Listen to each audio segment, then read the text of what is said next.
Good morning, everyone. Sorry for the delay because we are switching to a different venue today. And thank you very much. Find a way to come from Harrison to here. And so we managed to sort out a technical issue, and I hope the people online will be also able to listen to us, and there's no problem. And so today is our pleasure having Charlotte Squire. She's working in the DRIP project and coming from the Devon Communities Together. So she's been working with Dave, Mike, and also myself on this DRIP project for years. And she's done quite a lot, brilliant job. That's why I invite her to come to here to give us a talk about her work. Charlotte. Okay, well, good morning, everyone, and yes, thank you for your patience with the initial delay. My name is Charlotte Squire. I work for an organisation called Devon Communities Together, and today we're going to just have a talk about the Devon Resilience Innovation Project, otherwise known as DRIP. What we're going to do is have a very quick sort of skim over the DRIP project, because my colleague Gail Alexander is going to be coming next month, to give a talk about the DRIP project in depth. Today we're going to be looking at the stakeholder engagement element of the project. So before we start, could I just have a quick sort of idea of who is in the room, what sort of subjects you're all studying? So don't be shy, just go on, you want to say something. Wastewater flow prediction, making an AI model for predicting flow and depths in the wastewater systems. Okay, so you have much more knowledge than I do about water. That's fine, not surprisingly. Yeah, I'm doing PhD in intermittent water supply for developing countries, trying to solve the problems and bring solution using optimization and sectorization to solve the problem of water scarcity and good power outage. Brilliant. Wow. Thank you. Well done, you. Hi, I'm working for urban flooding, but this 2 weeks I just read something about the coastal resilience, so I just come here to learn more about it. Okay, that's great. As I say, we're looking at the stakeholder engagement element of this project, but we'll give a quick overview just to put that into context. Okay, so the DRIP project that I'll allude to, rather than Devon Resilience Innovation Project, because it's an awful lot to say, is part of the FCRIP project, the Flood and Coastal Resilience Innovation Programme. That's funded by DEFRA as part of a $150 million FCRIP programme, and it's managed by the Environment Agency. The DRIP project is managed by Devon County Council. Okay, so the learning outcomes, the objectives for today. We want to understand what DRIP is trying to achieve, but as I say, it's a very quick overview of DRIP. We want to discover stakeholder levels of influence and interest. We want to consider stakeholder engagement principles and tools that we've used within the DRIP project, and we want to just discuss the challenges that DRIP stakeholders might face. So I am going to be waffling on a bit, but I am going to be asking for your input as well, just to try and break up the monotony for you. Okay, so what is the project aim? What is DRIP trying to achieve? Well, it's trying to increase flood resilience within communities located in rapid response type catchments, where traditional flood defences are shown not to be appropriate or cost beneficial. Now, 20% of the UK's rapid response catchments are in Devon. So when it rains, you'll know this better than me, in steep-sided catchments, communities often only have a few hours to activate their flood plan and deploy their property flood resilience measures. So what we're trying to achieve within DRIP is we're trying to help communities to identify flood risk issues, because some areas don't even know that they are at flood risk to some extent, and we want to try and slow the flow of water through the catchment, storing water higher up in the river catchment where possible. We also want to try and provide localised flood forecasting alerts using smart technologies, again to try and increase the preparation time when a flood event's about to happen. And we're trying to protect community assets such as village halls, local shops, etc., so that if a flood event does happen, there will be shelter and resources available. So just building on that resilience for these areas. Now with a project like DRIP, it's very important to manage people's expectations. This is an innovation project, and as we all know, this is not going to stop flooding, but we need to be very clear in that message to people. And DRIP is trying to stack resilience measures. So we're seeing which combination work in which areas, which have the greatest effect. So for clarity's sake, flood resilience, we're talking about the capacity of people and places to plan for, better respond, and recover from flooding and coastal change. Now, the DRIP project started in 2021 and is running till the end of March 2027. We have numerous partners across the whole of Devon. So, unsurprisingly, we have broken the project down into work packages. So work package 1 is looking at the natural flood management elements. Work package 2 is looking at property flood resilience. 3 is looking at surface flood water warnings. And this is trialling new technologies such as flood water forecasting pilot schemes, which is different from the Environment Agency because we're looking at flash flooding, surface water flooding, as opposed to coastal and river flooding. We're using rainfall radars, smart gullies, and soil moisture sensors. And the 4th work package is a flood hub, which is an online resource. It's kind of like a one-stop shop where people can go, find out about their flood risk, find out about building resilience, find out about insurance, anything that you would want to know about flooding in one place. So I mentioned stacking resilience actions. Quite a simplistic image, but I like it. What we're trying to do is we're trying to rebalance by using different elements in different catchments. So, how much impact does an emergency plan actually make? What about property flood resilience, etc.? And let's see a combination of these things, what works best. And during the evaluation phase, this will obviously be a priority. Okay, so as we've said, the problem, steep-sided catchments, and climate change predictions suggest that the UK is going to experience more intense and frequent rainfall events, and as I mentioned, 20% of steep-sided catchment areas are located in Devon, hence the fact this project is taking place. The other issue with Devon is it's a rural county, and so we've got disparate risks spread across the county. Small communities, meaning it's often difficult to sort of deliver a step change with current funding rules. So essentially what I'm saying is there aren't enough chimney pots in one place to put in hard engineering in a lot of instances, so we have to try and find other ways in order to help with the flood risk. I told you it was going to be brief talking about DRIP because that is your first learning objective about trying to understand what DRIP is trying to achieve. Okay, let's move on to discovering stakeholder levels of influence and interest. So what is a stakeholder? A stakeholder is any role or individual who may influence the successful creation, delivery, or use the activity, service, or organisation. Remember, stakeholders can impact positively or negatively on a project. Now, if you take nothing away from today other than this slide and the words that go with it, please, I ask you just to recognise the importance of stakeholder engagement. Yes, of course I'm going to say that because that's what I do.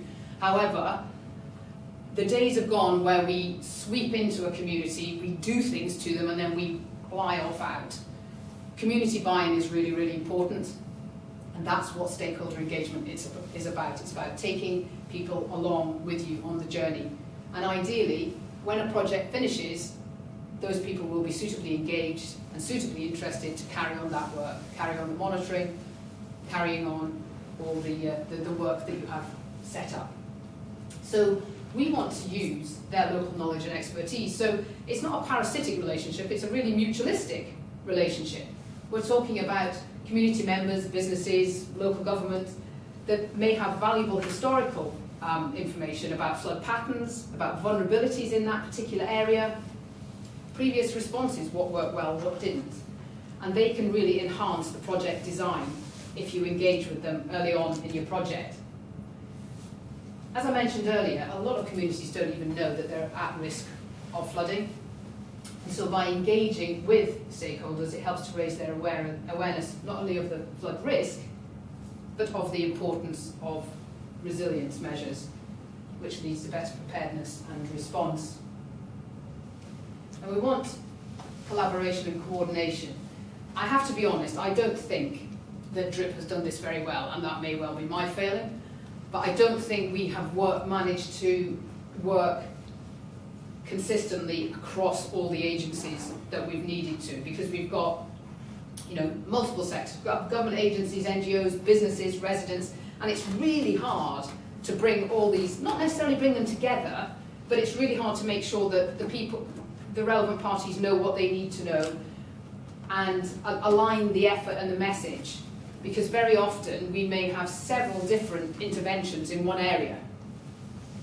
And the message is similar in that it's flood resilience, but the message is slightly different, and that can really confuse the issue if people don't have a background in flood resilience. So I hold my hand up and I say I don't think that DRIP has done this element terribly, terribly well. We really want community buy-in because we want ownership. So when stakeholders are involved in the decision making, they're more likely to support and adopt resilience measures, and this helps with the long-term sustainability of a project. And the more people you have involved, the more sort of innovative and creative it can be. You know, other people have different perspectives and experiences, don't they? And they can bring that to the discussion. And stakeholders do play a key role in tracking the project effectiveness and providing feedback, so that's the kind of monitoring and adaptation element of it. So when DRIP finishes at the end of March 2027, who's going to be looking after the leaky dams high up in the catchment when the project partners withdraw? It's going to be the people who own the land. It could be the community if it's on community land. So we need to make sure that they're engaged, they're interested, and they want to continue with the work. And that's why your stakeholder engagement is really important. What we have to try and avoid is the decide, announce, defend approach.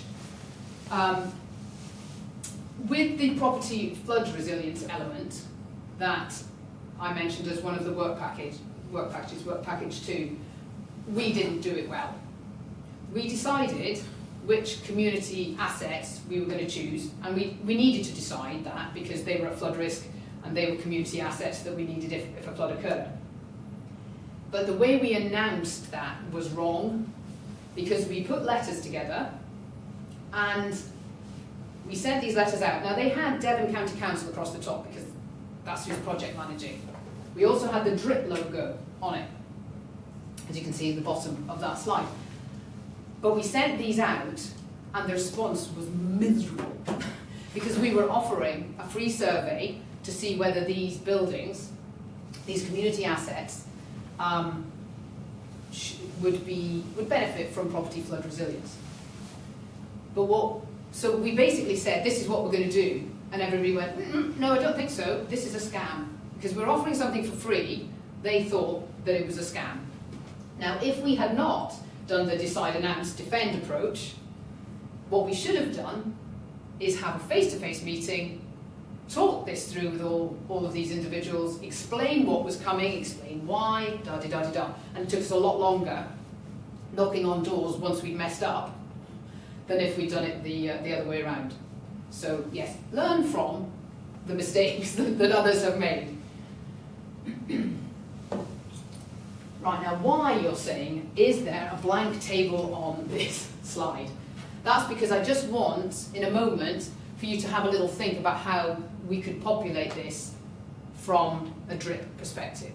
Now, the first column on the left is looking at key stakeholder groups. So, quite broadly speaking, it could be agricultural interest or it could be business interest. The second column we won't be populating because these are specific contacts. So if you were doing this in a project, you would have, you know, Mrs. Miggins and a telephone number in that middle column. And then the last column I find most interesting because this is your extreme users. This is the people who are hard to reach.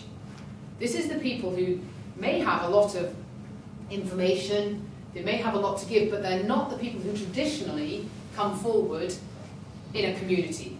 And we need to try hard not to exclude these people. So we'll go back to that slide in just a moment.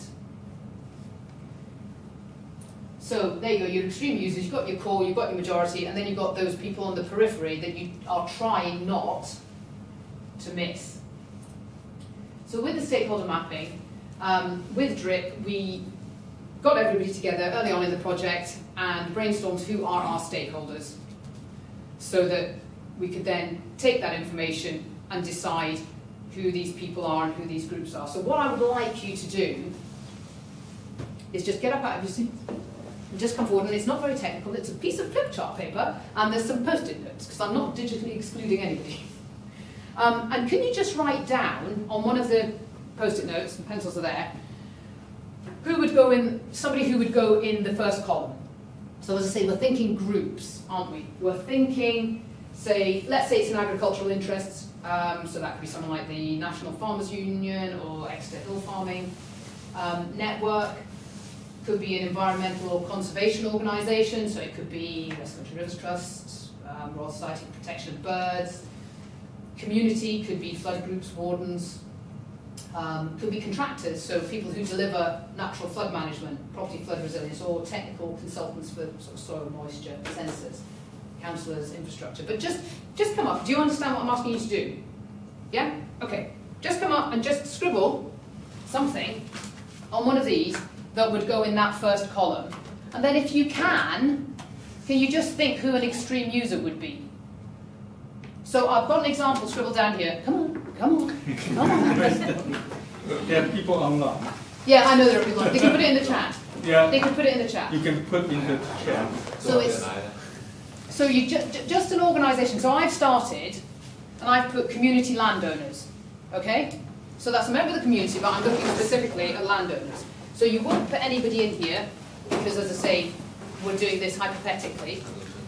But the extreme user could be someone disengaged with the village. So someone who, if you put something in the parish magazine, goes, not interested. Okay, so who else in DRIP do you think we should engage with? So it could be... Yeah, scribble, stick it. Yeah, come on. Told you it's high tech. And if it won't stick, I've got blue tack as well. No expense spared. Okay, so NGO, excellent. And who within an NGO do you think could be an extreme user? So like activist group? Yeah, exactly. So it's those, it could just be those people that are on the periphery. And you can't make anyone engage with you, of course you can't. But you can enable them to if they want to. And very often, they have skills and experience that would really benefit your planning of the project. Okay, any thoughts? Anyone else? Okay, so Devon Resilience Innovation Project. So let's think. What about a flood group? A flood group. Yeah? Yeah, the flood group is to be the column 1. Yeah, so column 1, yeah, flood group. Don't worry about column 2 because, as I say, this is hypothetical. So who within the flood group might be an extreme user? I think the flood group should be the flood manager, but not the extreme user. Extreme user should be the people or the residents that live in the coastal places. Yeah. I think they should be the extreme one. Okay, yes, absolutely. So they're the people that you want to pull in who might not otherwise engage. So that's what you're doing. Your extreme users are your hard to reach people. Yeah. Am I making sense? Okay. Yeah? So these are the people who are hard to reach. So for example, let's say in a rural community there is a landowner who just doesn't engage with the community, happy on the farm, not, doesn't need to worry. I know I'm being very stereotypical, but let's just go with it. Okay, so that is someone who has got loads and loads of experience and understands the land probably better than anybody else, but unless you try and find them, you're going to miss all of that. Yeah, you need to try and draw them out, get them out of their burrow, and you need to try and get them to engage. Right, I won't put you through any more pain. Go and sit down. Thank you very much. Okay. So we've had a look at who the stakeholders might be, okay? And once we've established who the stakeholders might be, we then need to decide how we need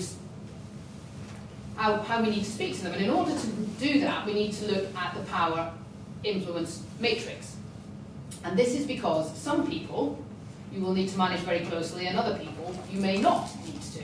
So for example, in that top right quadrant, the manage closely, you've got people who have got high power and interest in the project. So you're going to have regular meetings, detailed reports, and really involve them in the decision making. Now that, in some instances, might be a funder. Some funders wouldn't want that, but some would. And in the DRIP project, it may well be a landowner, somebody that you're working with and you're trying to put nature-based solutions on their land. So you would need to keep them very well informed. If we then look at the top left quadrant, these are people who've got high power and low interest. So it could be periodic updates, sort of focused consultations for them, making sure that their concerns are addressed because you need to maintain the support. And as examples, it could be the local authority might be there. They may not be that interested depending on the nature of the work that you're doing, or utility companies. And the utility companies really just want to be able to do what they do, but they don't want you messing around with anything. So again, just keep them informed if you can. And then moving down to the bottom quadrants, we've got keep informed, which are people who have low power but high interest. And to be fair, a lot of the DRIP stakeholders fell into this category, because these are your community groups, your flood groups. They're very interested, and they are your bread and butter, and you want them to be interested. They don't have a massive amount of power, but ignore them at your peril. You need these people. You need these people to be involved. So, and then you've got, and the bottom left, keep into account, so that's low power, low interest. It's a basic awareness campaign, make sure that they know what's going on, and if they want to have an input, they can. It might be a business that's not directly affected by flood risk, but they want to be aware of what's going on. Now it's quite important, once you've got this, you've put your stakeholders in this matrix, that tells you how you should be communicating with them, but that may well change throughout the project. So it's always a good idea to version control your matrix and recognise that it will change as the project progresses. With DRIP, we did a baselining exercise to see if our message was clear. At the time of asking, we had 64% that said the DRIP message was clear. We had 36% who said, no idea what you're talking about. And that made us sort of step back and go, right, okay, these are the ways we are going to have to improve that message. So it's a useful piece of work. Okay. Is anybody familiar with Einstein's ladder of participation? I quite like it because it helps you to think about the way that you are engaging with your stakeholders. And this ladder is kind of different for everyone. So some people may join on the first rung or two, and they may go right up to the top. Others may join low down, go up a couple of rungs, and that's enough for them. And again, that's their choice, that's fine. But somebody who is organising stakeholder engagement needs to try and be aware of how we are engaging with people. So if you look at the first couple of rungs, you've got manipulation, doesn't sound very positive, does it? Which is the illusion of participation when actually power is denied. So that's the telling. That's the telling people what's happening. And then educating, which is the assumption that stakeholders are passive recipients. Now, I think with DRIP, a lot of our stakeholders started on the education rung because a lot of people didn't know about nature-based solutions. And that's not a problem. But what we want ideally is that they don't stay on that rung. They go further up because they're interested in the work that we're doing. We then go up to the next section, which is the tokenism section. So we've got informing, which is stakeholders are informed about decisions, but they don't have an opportunity to contribute. So again, it's still quite passive. Consultation, where stakeholders' views are sought, but decisions are made by facilitators. Now, then implication, stakeholders shape ideas, but final decision is with facilitators. Now, I think implication is where a lot of our communities within DRIP sat, because we had this idea to start with that it was going to be co-creation. That's what we're going to do. We're going to create all these ideas with the community. But the community didn't own the land where the nature-based solutions were going to be installed. And so, yes, we can have their view, but if the community think, oh yes, let's introduce beavers, wouldn't that be a great idea? And the landowner is, I'm not having beavers on my land, thank you very much. You know, leaky dam's fine, but I'm putting them in myself. Then that's what's going to happen, because these are the people that own the land. So we have circled around there quite a lot of the time. However, the landowner, we are working in partnership with the landowner, which is the next rung. So they have direct involvement in the decision making. It's their land, they have to agree. Then we've got delegated power, goal created by a facilitator, but resources and responsibility are given to citizens. Now, I think this is where we are going to end up as the project closes. End of March 2027, a lot of the project staff withdraw, and we are leaving the nature-based solutions with the community. And that's when the power becomes delegated. And that's empowering, but we need to make sure that the communities are ready for that to happen. And then we've got citizen control. Now, this hasn't happened within DRIP. It's the nature of the project that we're working on. Citizen control would be more where a community decide, okay, there's an improvement to be made here. This is what we think we should do, and this is the way we want to do it. That's not what DRIP has been about. DRIP has been about, yes, working with, but we have a kind of a shopping list of the possibilities through the work packages. So we haven't achieved citizen control, but it's great. I love this. It's a really useful tool just to look at and remind yourself of where your involvement is. So, quick question. What do you think the barriers might be that stop individuals stepping up a level? So what do you think might stop people from, let's say, going from educating up to informing? Any ideas? Will I throw one in first, and then let's just say that there is a lack of awareness and understanding. Maybe we use too much jargon. I had no background in flood resilience whatsoever when I started here. I didn't have a clue what was going on. Now, I'm happy to keep saying I don't understand, but a lot of people will ask once, and then they feel silly and they don't ask anymore. So if you're engaging with people and you're using jargon, that's going to shut people down. And they're going to go, actually, I don't understand, I don't want to look stupid, I'm just going to back off. Do you see what I mean?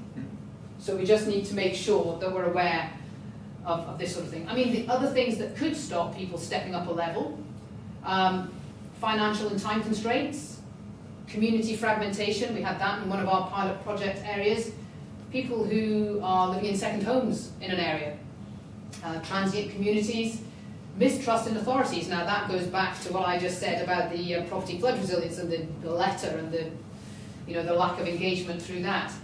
And there can be psychological barriers. People just feel powerless. And sometimes they deny that there's any kind of issue, so why bother engaging with this? Because there isn't an issue. But very often people don't think they've got anything to give, but everybody has. And it's kind of your job, if you're doing stakeholder engagement, to try and get them to realise you have got something to give. It could be time. You could be, a great photographer. You could be. Everybody's got skills. You just need to find out what they are and try and draw them out of people. So we can use incentives and rewards to try and get people to step up Einstein's ladder. So we can offer grants. Money's always good. People always like money. So, for example, emergency plans, one of the stacking of resilience measures that we've used. So we can give a small grant for a meeting to be held to see if the community would get behind writing an emergency plan, and we give some training as well, which is another way to incentivise. You can try and you can prove that insurance costs could be reduced if you put in property flood resilience, as an example, another incentive. Some people quite like to have a title. So if you're really engaged, you want to be the flood champion for this area. Different things float different people's boats, but there are lots of ways of trying to incentivise people. One of our urban partners did an adopt a drain adopt a drain. So if you're engaged with the flood group or the flood issue in that area, and there was a drain, they were trained, the risk assessment, etc. was done, and they were responsible for that drain. So if there was a problem they couldn't deal with, they knew who to report it to. If there was a problem they could deal with, that was their responsibility, and they would sort it. Now, if you've got lots of people in an urban environment all responsible for a drain, one, it gives them a focus, and secondly, it helps the water go down the drain as opposed to causing a problem somewhere else. So again, lots of different ways that you can try and incentivise and encourage people to be involved. Okay, so that is looking at our second learning objective, the discover stakeholder levels of influence and interest. So we're going to move on to considering stakeholder engagement principles and tools. Now, DRIP is working with 26 communities. And some communities have got lots of different interventions, and also some of the pilot project areas were already underway before this project started. So it was quite difficult to kind of pull everything together. So that's why I've got principles, and they might seem a little bit disparate, but we've got such a range of projects that were going on, it was quite hard to draw it together. But each pilot project has a stakeholder engagement plan, and that plan has got a map, so you know the geographical area, and they've got a plan of how they're going to engage, who they're going to engage with, and it's a living document that you should go back to, and you should refer to, and you should adapt as your project evolves. Just making sure that your activity and communication is appropriate to the audience. It kind of goes back to the jargon that I was saying about before. You know, if you're talking to people who have no idea about flood risk, then the bar is low and you start at that level and you build it up. Einstein's ladder, educating, okay? So just make sure that it's appropriate to the group so that you don't switch people off.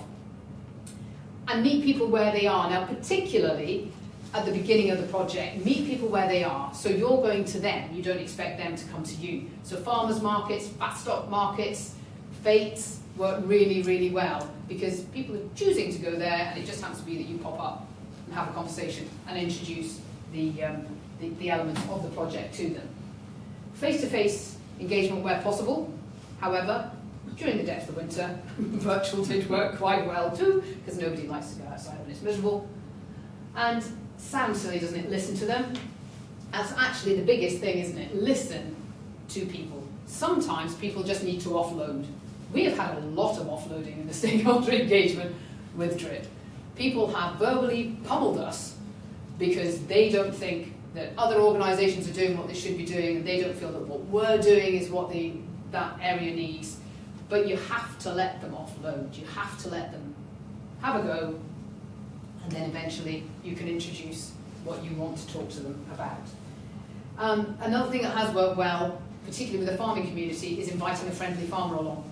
So if you've got nature-based solutions on a farmer's land, and then you'll say go to a fat stock market, and all the local farmers are there, if you can have someone advocating for nature-based solutions on their land, happy days, because farmers, sweeping generalisation, but farmers often, particularly at the moment, are feeling quite beaten up, and there's a little bit of a resistance to agencies, and so if you can get a peer to say, actually this has worked, you're going to get a lot further. So that's worked well for us.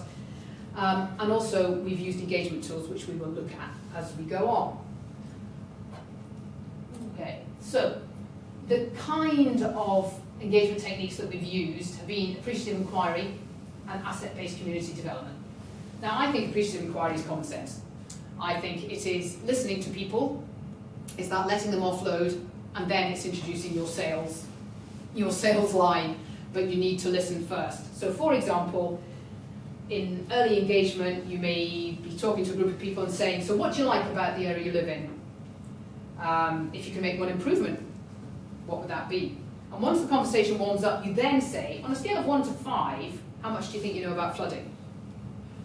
On a scale of 1 to 5, how prepared for a flood do you think you would be if it happened today? So it's just, I think it's common sense. Don't go straight in with your sales pitch.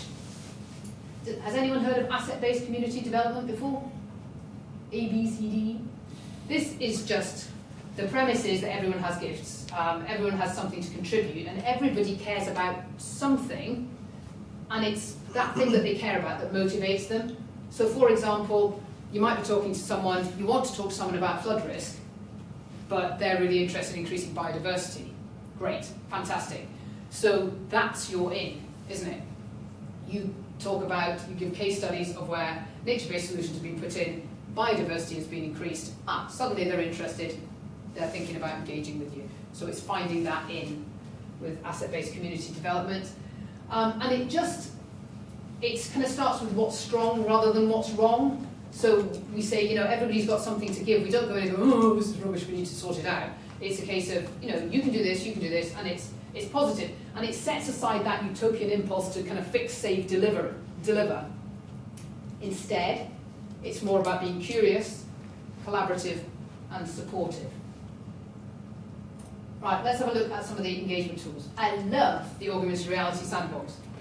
Really, really love the sandbox. You can see a picture here. You can make different topography. You can put your hand between the computer at the top and it makes it look as if it's raining. And then you can put in different nature-based solutions and it helps you to see how the water would behave. You can use it with kids. You can use it with experts, really. It's fantastic. Really, really good. It's very visual. It's very hands-on. It's great. Water tank, tea bag. Kids love it because you put a fake poo in it, you put a rat in it, you put an electric cable in it, and it's just proving that flood water isn't somewhere you really want to be.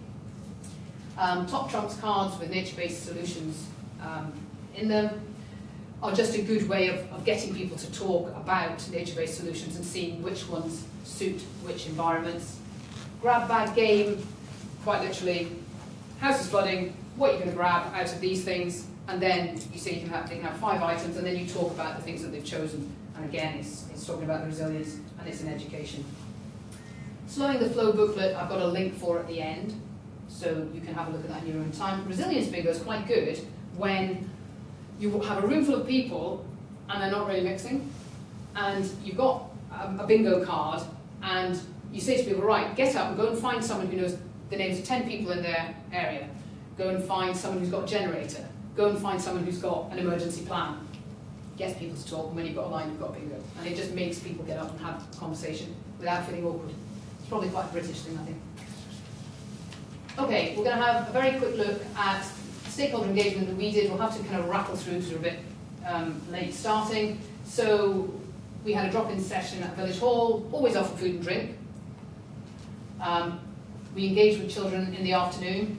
Don't know if you can see a little lad with a hammer. What could be better than a small child with a hammer, making a bird box and trying not to hit his friend's fingers with that.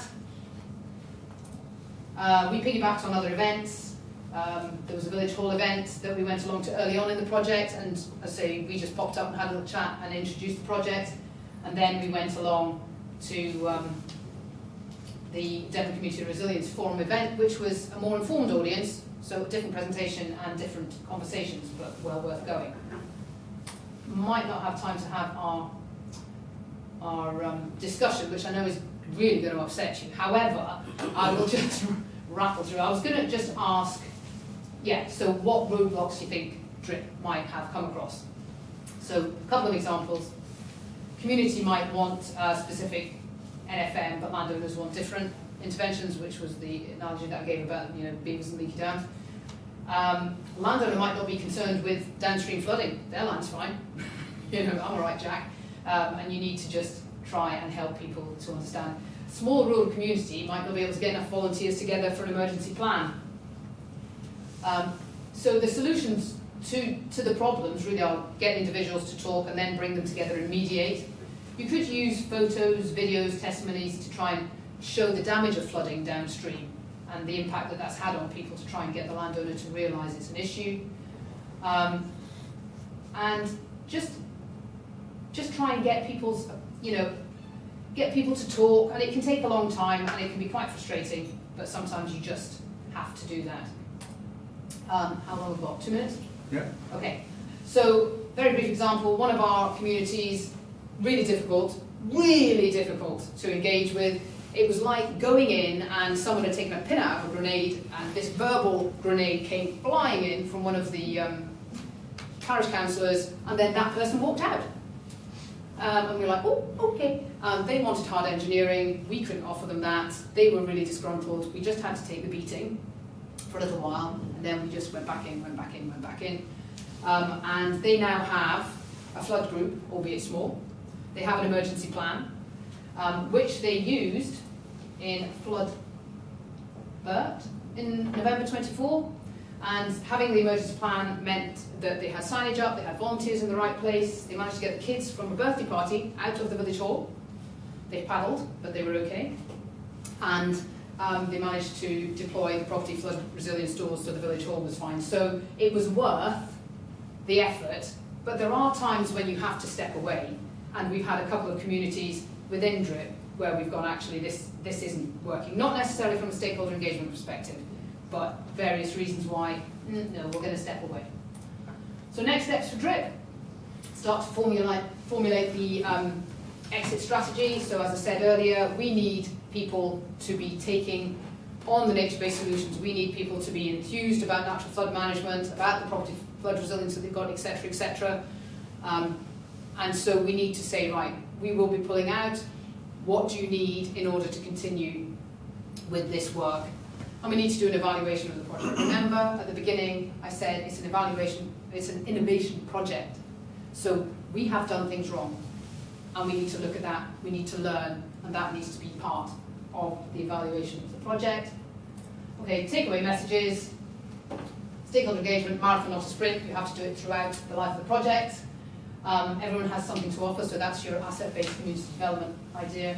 And you've got those extreme users, don't forget them, and don't digitally exclude. Now, looking around the room, you lot are all considerably younger than I am. You are likely to digitally exclude people if you don't use hard copies for advertising, for example. Not everybody is online. Not everybody does everything on their phone. And I'm not meaning that in a disrespectful way. It's just a generational thing, so try not to digitally exclude. Yeah, try and make engagement easy, avoid jargon. And people do like to feel part of something. You like to feel part of a university, don't you? You like to feel part of your course. You like to feel part of the sports teams that you're in. Help people to feel part of something. It'll encourage them to engage and celebrate success. There are some links there that I would ask you to have a look at. The case studies, some of the case studies are brilliant for DRIP. So maybe you could just have a look at those at the end. I'm sorry if I overran by a couple of minutes, but I managed to squash it in pretty much. Has anyone got any questions? We have a very quick question because people are waiting outside for the next session. Has it made sense, what I've been saying? If you want to know more about DRIP, which is probably more your bag because of the, what you're studying, then next month the project manager for DRIP is coming along and she will go into more detail, and I think you would probably be really interested to find out about that. Okay? Thank you very much. Thank you for your patience. Yeah, so unfortunately we don't have time to go get more questions, so hopefully if you have interest and want to learn more about it, just get in touch with me. I will communicate with Charlotte and also our colleagues who are on the DRIP project will share further information and discuss with you. And thank you everyone who come today and also who are attending online. So sorry about this a little bit tech issues we have encountered, but I think we record these sessions, so we will be sharing by our YouTube channel. Then you will be able to catch up. Thank you very much, everyone. Thank you very much. Enjoy the rest of your day.